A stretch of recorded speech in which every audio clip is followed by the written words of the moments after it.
Kalau kita ngomongin sejarah revolusi nasional Indonesia, pasti banyak banget ya cerita-cerita heroik yang mungkin jarang kita dengar. Nah, hari ini kita bakal angkat satu pertempuran yang penting banget tapi seringkali terlupakan. Lokasinya jauh di sudut tenggara Sulawesi. Kita akan bahas peristiwa 19 November di Kolaka. Oke, saya punya pertanyaan nih buat kalian. Coba deh pikirin, apa sih kesamaannya antara sebuah universitas, sebuah tugu peringatan, sama satu nama kelurahan di Sulawesi Tenggara? Kelihatannya beda banget kan? Jawabannya, ternyata semuanya itu mengenang satu hari yang sama. Satu hari yang super menentukan dalam sejarah. Satu hari perlawanan yang, percaya nggak percaya, ikut ngebentuk identitas sebuah kota sampai sekarang. Oke, kita mulai dari awal ya.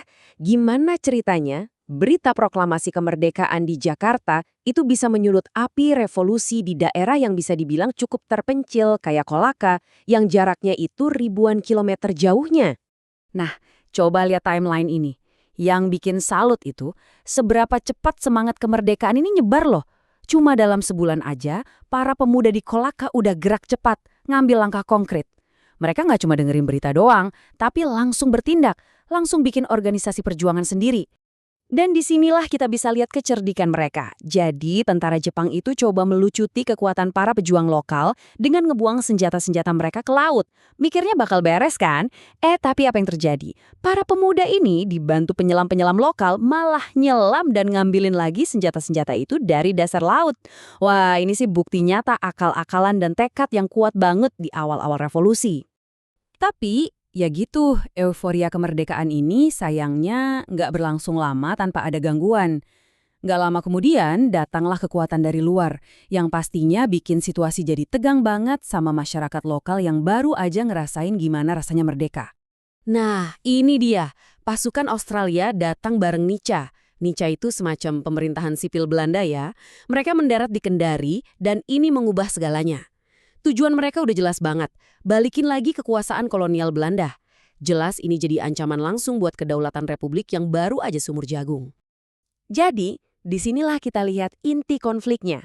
Di satu pihak ada semangat membara buat mempertahankan kemerdekaan yang baru aja didapat. Di pihak lain, ada usaha buat mengembalikan semuanya ke zaman sebelum perang. Dua tujuan yang benar-benar bertolak belakang ya. Mau nggak mau, bentrokan pasti terjadi. Dan ini poin yang penting banget. Kita semua pasti tahu kan soal heroiknya pertempuran 10 November di Surabaya.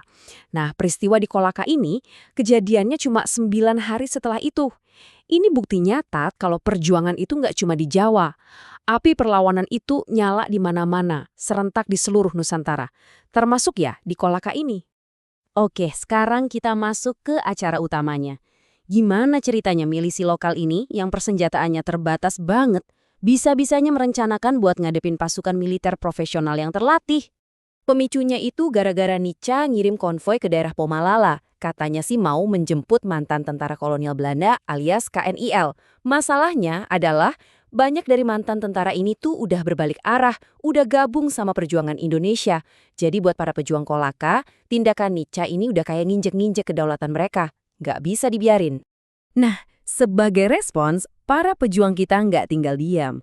Mereka langsung mengerahkan kekuatan yang, jujur aja, luar biasa banget buat ukuran milisi lokal.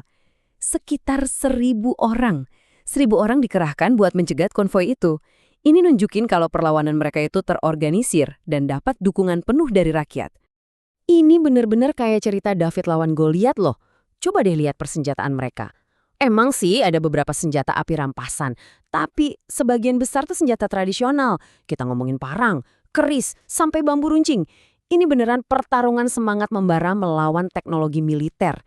Dan inilah hasilnya, waktu konvoi Nica balik, kali ini dikawal sama satu peloton tentara Jepang. Penyergapan pun dilancarkan. Dan tahu apa? Pasukan Jepangnya langsung nyerah. Tentara Belandanya diserang dari segala penjuru, langsung kocar-kacir. Hasil akhirnya, seperti yang bisa kita lihat di sini, kemenangan mutlak buat pihak Indonesia.